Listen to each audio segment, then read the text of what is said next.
Designated Survivor Episode 19, Misalliance. I think this was a really good episode. We certainly had a few surprises. Sadly, we actually lost a character in this episode, but ultimately I really enjoyed it. I think it's leading into some very interesting stuff. We have Hannah, of course, having been kidnapped at the end of the last episode. We find out where she is by the end of this one, and it turns out that she's actually on a tanker in the middle of the ocean. So that's really crazy. I don't know exactly how that's going to play out for her character, but I thought that was very exciting. We have a little bit of extra information being gathered by Atwood, but unfortunately he is shot and murdered by Lozano, which, unless he had the amazing idea to put on Kevlar that also had blood packs on it to make it look like he was murdered, I'm pretty sure he's dead. So that was really crazy that he was killed, and he got that information, but the type of laptop he was using, I don't know if it was like what he was typing up was being sent out, because I was like, I don't know if that's what that was supposed to mean, because he stopped and he did something, he typed some things, and then a bunch of stuff was scrolling up on the screen. So I was like, is he sending out all this information that's been gathered? Like, he basically, compiled it instantly and then just sent it off to, whatever random source, or was he just kind of shutting it all down? So I'm assuming that he did actually send that information out. We just didn't see it have an impact in this specific episode. So maybe he sent it to someone random that he actually trusted and not someone that was in the lighthouse. So it's really hard to say at this point, but I was like, man, I hope that that's what was happening there, because of, considering he was buying all this specific technology, he's got that specific type of laptop, and I don't know, maybe he had something set up, that technology exists where you can have a laptop by itself and it, still connects to the internet. So I'm hoping that that's what that was supposed to signify. Like, he typed some stuff up, it was sent to somebody that he trusted, and they will get that extra bit of information as proof. But I kind of doubt it. I doubt that that's what's going to happen. And unfortunately, he goes out. And I thought it might happen. I was like, man, he's, doing things on his own. Hannah's already been captured. No one even knows that he's really doing this, so he wouldn't have any random backup if he, didn't check in with anybody. And, excuse me, at first it started off like, he hears a noise. He gets up, he looks around. There's a deer, and I was like, he's going to turn around and it's going to be someone. I thought, personally, I was like, they're going to hit him in the back of the head or something like that when he turns around. And it was way more serious. He turns around, Lozano just boom, boom, he hits him twice, and he falls to the ground, and that's it. And I don't know what to really expect. I mean, there's not much to it outside of, in a couple of episodes, Hannah getting back home and realizing that no one can find Atwood, so they know that he's been killed. But it was a really crazy scene. Like, man, where is this gonna, what's this gonna lead to if that information truly wasn't sent out? And even if it is, that's a nice big step, but where do they go from there? It's like, all right, well, now we know who kind of our whistleblower is. I don't know if you can even count it as a whistleblower, because he's not talking about anything corrupt. He's not, really, technically the term for whistleblower is someone exposing something bad. Like, this guy is actually he's the bad guy, so I don't know if you can count whistleblower as the right concept. But he's the mole, so I just don't know what they're going to do with that. I don't know if it's going to lead to anything, or the information is just on the laptop. And of course, if it is, I would assume Lozano would just, retrace Atwood's steps, and it's like, oh, well, here it is, boom, he just shoots the laptop and everything's done. So I don't know. I mean, outside of the two guys, the guy that was in the store that sold him the stuff, and the guy who switched out the pins, there's no one else. Like, no one knew what he was up to. So I don't know where they're going to go with this, with him being shot and killed. I don't know if they're going to pull off some amazing stuff where, I don't know, he was shot twice and he just passed out for a second.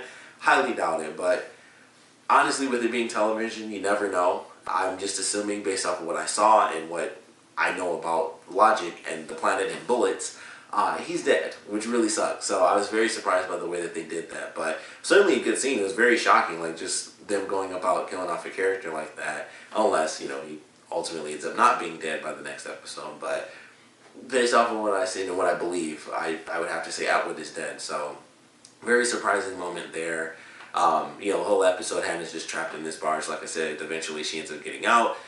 She knocks the guy out with the needle, so she's able to escape, and then she realizes that she's on a barge. So I don't know if she's just gonna fight her way through. I mean, we see that in the promo. She does end up saying, sending out like a mayday, and it seems like there are people that are on the boat. So if something happens, she's able to escape. I'm sure she's not gonna die too. That would really suck if they just like kill this person. Who, by the way, they already killed his son. They had to kill the actual character. That was really messed up. But, kill him in this episode. And then second episode, they kill her. So I doubt that's going to happen. But who knows? I also highly doubt it because she's the only person that's actually in the field. They were the only 2 people. So I highly doubt that she'll be killed off as well. But I'm excited to see what they do with that, with her, making her great escape off this barge and, kind of getting back with what information that she's learned and just, what's going to really happen there. But I thought it was a really good storyline. Like, the 2 of them I kind of count together because that's the whole espionage side of things. So their storylines, I think, were well done. Sadly, one of them possibly permanently ended. I'm pretty sure he's dead, but like I said, it's TV, so you never officially know until they say, yep, he's dead. Like, they have to put it in dialogue for me sometimes. Unless you get, like, shot in the head. It's like, I don't know, people survive the most impossible. So, like, it's like all of TV when people get stabbed, like, through the back. They get stabbed, like, straight through the middle, and it's like, that you'd be paralyzed. Like, you can survive, but you're paralyzed. And it's like, that never happens. So, you just never know what people can survive in TV shows. But really enjoyed that side of the story. The other side I thought was very interesting as well. Of course, we have Hookstraten going to a hearing after, an ethical hearing because of all the crazy stuff that happened with the Bowman guy. He doesn't actually show up in this episode, but, what he wanted to do is in full effect by this episode. So, very interesting watching her kind of go through the motions, and she ultimately decides by the end of the episode that she is actually going to resign as speaker. She knows that she's going to lose, so she decides to resign and actually get funding for the music and stuff like that. I was like, oh, that's pretty cool. But I was really curious. I was like, man, where are they going to go with this if she's not going to fight it? Like, she decides to resign. Like, she was in the first episode, so I'm like, well, clearly Atwood was important too, but he didn't show up until, like, episode 3, like Atwood and Hannah. But it was just like, man, I don't really know what to expect. Like, what are they going to do with her character? What's going to happen with Aaron if he's not working under her? Who are they going to bring in?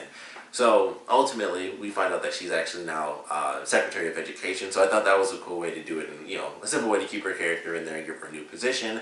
And I love the way they did the announcement because it's like, she's now going into a new position, and they show the guy that Kirkman and Hookstraten have been talking to the whole episode, trying to get him to basically be one of the people on her side. And it was really funny. Like, Kirkman was talking to him about trying to get funding and stuff like that, and she was talking to him about just her position and being outed and things like that. And it was really funny where she gets the, it's announced that it's her. Everybody's clapping, and he kind of looks around and it's just like, cool, I guess that's great. It's fantastic. And I just love the way they did that because it's like he's the one person that was kind of like their opposition in the episode. At least they chose it, for it to be that specific character. So it was just really funny where it's like, oh, they kind of went against me and teamed up. Cool. And it just made me laugh. So I really love that scene. But I thought they did a great job with that. Like, just going through her having these random issues and Kirkman wanting to really help her out because, like, despite the start of the relationship, they have actually come together to do some pretty good stuff. So I love the way that they actually did team up in this episode, and they kind of had each other's backs, and she helps him out in kind of her last move without even knowing that there was something that could be gained from it. And then he ends up helping her keep a fairly high position, a really high position, probably.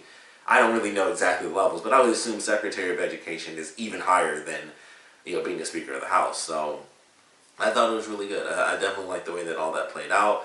But, I'm excited to see where things go for sure, because we have a lot of the chaotic elements coming into play in the next episode. Of course, Hannah being taken, Atwood being murdered, and them still not really having any leads. All they have is this Browning Reed stuff, and he has like a little speech, which it didn't come into play as much as I thought. It was really more of a reason to have Atwood do his thing to get the lapel, but he had his speech where it was like, an inept president and all this other stuff. So his big thing is kind of to, of course, take the country. He even says it's like, we may not have the presidency, but we will have the country. So he's kind of moving forward with some plans. They talk about the journalists and stuff. It's like, how come they haven't seen anything from him? And I mentioned before, that might backfire on them. They're giving him so much information, he might end up revealing certain stuff that, they might not really be expecting. He might find some stuff on his own that, kind of comes to bite him in the butt. So I'm looking forward to how that plays out. I would love for it to do that, where he finds out some extra clue and it's like, oh, this might not be everything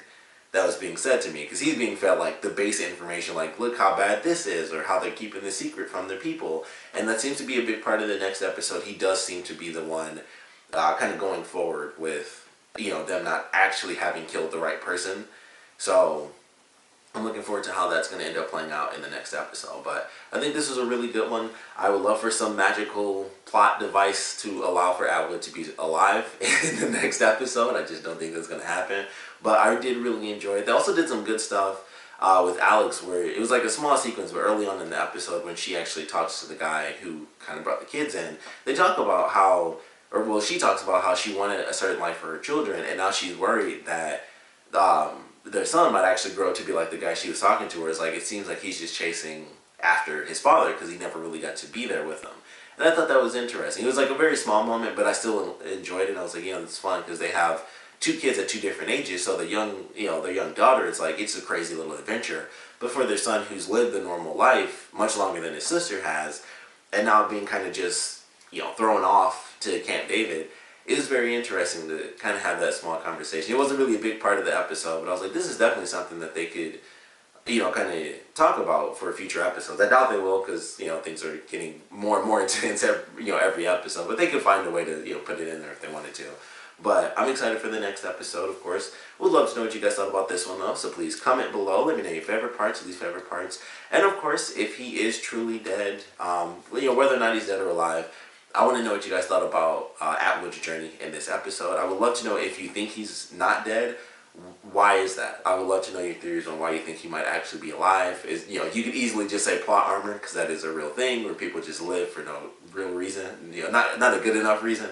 So we'd love to know how you guys felt about kind of his journey and possible end in this episode, and how you guys feel about that, and how that might change things up considering his sort of odd position in the series where he's kind of outside of everyone else, but he's still trying to be a part of it, but he's technically not. So we'd love to know how you guys felt about his journey through this episode. And of course, I want to know what you guys thought about the episode in general, so please comment below and let me know. And thanks for watching.